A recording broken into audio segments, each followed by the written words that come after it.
Hello दोस्तों, स्वागत है आपका स्टडी ऑरिजिन के यूट्यूब चैनल पे। मैं आ गई हूँ फिर से एक नई इन्फॉर्मेशन को लेकर के। और आज की जो इन्फॉर्मेशन है बेसिकली मगध यूनिवर्सिटी के लिए। मगध यूनिवर्सिटी से बीए, बीएससी, बीकॉम कर रहे हैं। इस साल आपका एडमिशन हुआ है, यानी 4 साल वाले ग्रेजुएशन कोर्स में है। तो ये वीडियो आपके लिए हेल्पफुल होने वाली है। एग्जामिनेशन जो आपकी 28 दिसंबर से स्टार्ट होनी है, उसको लेकर के यूनिवर्सिटी की तरफ से कुछ गाइडलाइंस जारी किए गए हैं। अब गाइडलाइंस में क्या क्या है, किन किन बातों का आपको ध्यान रखना है, वो पॉइंट वाइज दिए गए हैं। टोटल आपको 24 पॉइंट दिया गया है। 24 पॉइंट को हम लोग प्रॉपर तरीके से देखेंगे। अब यहाँ पे कौन कौन सी चीजें आपके लिए ध्यान देने वाली है। तो पहले नंबर की बात करें तो सबसे पहले है, प्रत्येक प्रश्न पत्र पर दिए गए 5 अंकों के प्रश्न पत्र कोड को छात्र अपने ओएमआर उत्तर पुस्तिका पर लिखेंगे। ठीक है, ये चीजें हो गया।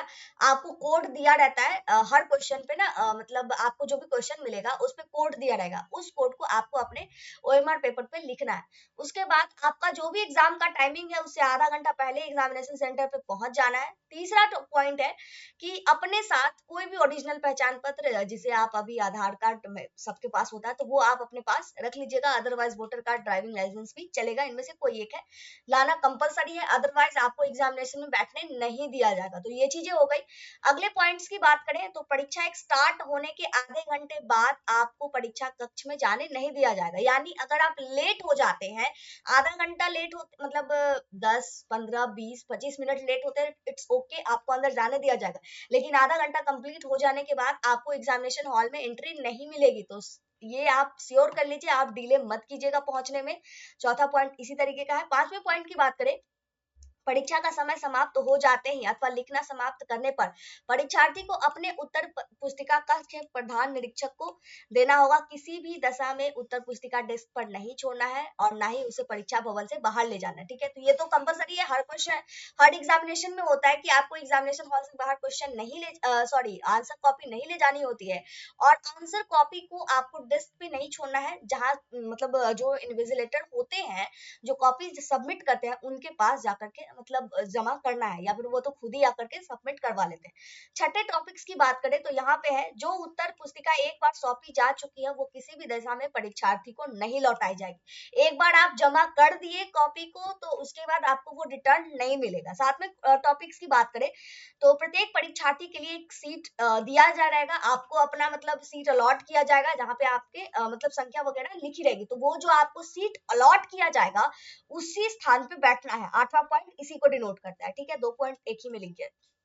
9 नंबर पॉइंट की बात करें तो जो परीक्षार्थी परीक्षा में दूसरे की सहायता करता है या किसी प्रकार से अवैध सहायता लेने की प्रयास करता हुआ पकड़ा जाएगा और परीक्षा में अनुचित लाभ के लिए दूसरे अवैध उपाय करता हुआ पाया जाएगा, परीक्षा से उसे निकाल दिया जाएगा। 9 नंबर टॉपिक्स इस तरह से। उसके बाद मोबाइल फोन ले जाना वर्जित है। अगर पाया जाएगा तो जब्त कर लिया जाएगा मोबाइल और आपको वहां एग्जामिनेशन से निकाल दिया जाएगा। 11वें पॉइंट की बात करें, परीक्षार्थी भवन में अवैध उपाय का अगर उल्लंघन करेंगे तो उन्हें दंडित किया जाएगा। ठीक है, तो ये सब जो होती है कंपलसरी, ये चीजें हैं।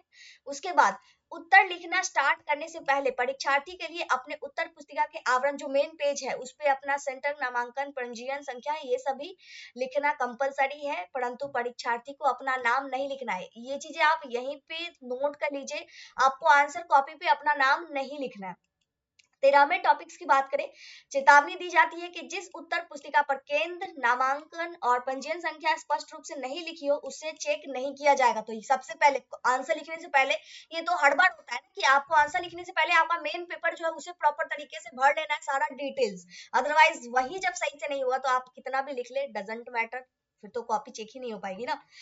14 नंबर क्वेश्चन की बात करें, कोई परीक्षार्थी अपने उत्तर पुस्तिका में कोई आपत्तिजनक या अनुचित बात लिखने की अपराधी पाया जाएगा तो उसका नाम विश्वविद्यालय में उचित कार्रवाई के लिए भेज दिया जाएगा।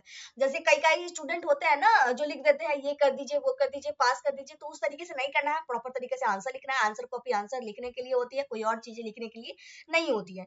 तो 14 पॉइंट इस तरीके से है। 15 पॉइंट की बात करें तो परीक्षार्थी कक्ष में से प्रश्न पत्र और अपने प्रश्न पत्र के सिवा कोई और गज पत्र बाहर ले जाना परीक्षार्थियों के लिए वर्जित है। सिर्फ आप अपना क्वेश्चन पेपर ही बाहर ले जा सकते हैं, कोई और पेपर नहीं ले जा सकते हैं। परीक्षा केंद्र के प्रधान निरीक्षक के आदेश पर परीक्षार्थियों के लिए अपेक्षित स्थान पर आपको सिग्नेचर करवाया जाएगा। वो कंपलसरी है, सिग्नेचर आपको कर लेना है। उसके बाद वेट अ मिनट, प्रश्न पत्र बांटने के बाद 1 घंटा तक कोई अपनी उत्तर पुस्तिका वापस मतलब नहीं कर सकते, ठीक है। क्वेश्चन पेपर मिल गया तो आपको 1 घंटे तक नहीं रिटर्न करना, 1 घंटा जब कंप्लीट हो जाएगा उसके बाद आप आंसर कॉपी सबमिट कर सकते हैं। प्रधान निरीक्षक की अनुमति के बिना परीक्षा समाप्त होने से पहले ना तो कोई सीट छोड़ेगा, ना ही परीक्षा कक्ष से बाहर जाएगा, तो ये तो ऑब्वियस सी बात है, हर जगह होती है। अभ्यर्थी की फोटो अगर प्रॉपर तरीके से नहीं है तो एडमिट कार्ड किसी भी अवस्था में मान्य नहीं होगा। अभ्यर्थी को केंद्र के केंद्र अध्यक्ष, सहायक केंद्र अध्यक्ष और कक्ष निरीक्षणों के निर्देशों का पालन करना होगा। जो जो इंस्ट्रक्शन दिए गए हैं उसे पालन किया जाना है।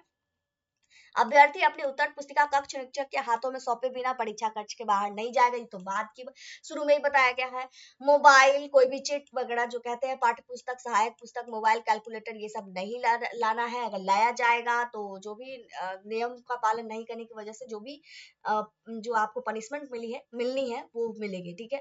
23 नंबर पॉइंट की बात करें तो अशांति उत्पन्न करने वाले भी दंड के भागी होंगे। हल्ला गुल्ला नहीं करना है, अपना क्वेश्चन पेपर प्रॉपर तरीके से मिल गया, लिख लेना है शांति से।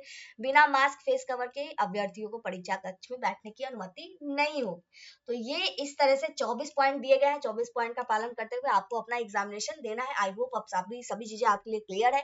एग्जामिनेशन से रिलेटेड कोई और क्वेश्चन चाहिए, मतलब आपको कोई मन में सवाल है तो आप कमेंट करके पूछ सकते हैं। मिलते हैं अगले वीडियो में अगले इन्फॉर्मेशन के साथ। जय भारत, जय बिहार।